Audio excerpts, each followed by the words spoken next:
matin avec Éric Zemmour. Bonjour Éric. Bonjour. Alors après l'attentat de Bruxelles, une compassion, une solidarité se sont évidemment spontanément exprimées à travers l'Europe.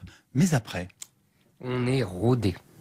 On a nos repères, nos habitudes, nos bougies qui éclairent longtemps et nos silences qui durent plus d'une minute.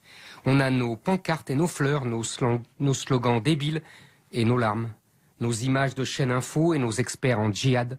On est paré. On sait ce qu'il faut savoir, mais pas ce qu'il faut faire. Dès mardi soir, la Tour Eiffel scintillait aux couleurs belges, comme les Anglais au stade de Wembley avaient entonné au lendemain du Bataclan une Marseillaise tonitruante. On est Bruxelles, comme on a été Charlie, comme on a été Paris, Abidjan, Bamako, Tunis. Déjà la routine perce sous l'émotion. Les foules sentimentales se serrent les coudes. Elles ne se lassent pas de montrer leur bon profil, le plus télégénique, celui qui pleure, celui qui aime. Elles refusent de se laisser emporter par le ressentiment, par l'esprit de vengeance, par la haine. Les foules sentimentales sont françaises, belges, allemandes. Elles ont un continent, l'Europe. Elles ont une histoire, les 70 ans de paix depuis la fin de la Seconde Guerre mondiale. Elles ont une idéologie humaniste, un succès d'années à batardi et laïcisé, du vieil universalisme chrétien à un « tous les hommes sont frères », dont le seul inconvénient est de ne pas être réciproque. Elles ont des institutions, celles de l'Union européenne, qui croient qu'on règle tout par la norme et par le droit.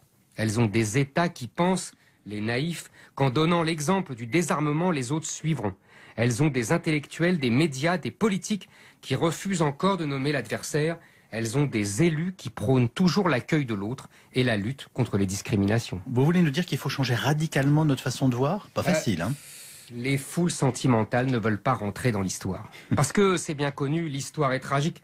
Et le tragique, ce n'est pas très fun, comme elles disent. Les foules sentimentales s'aveuglent pour avoir moins peur. Peur de ce qu'elles vont trouver au-delà. Peur de ce qu'elles vont trouver après. La guerre de civilisation, la guerre de religion, la guerre civile. Les yeux se dessillent, les cerveaux se désembrument, lentement, progressivement.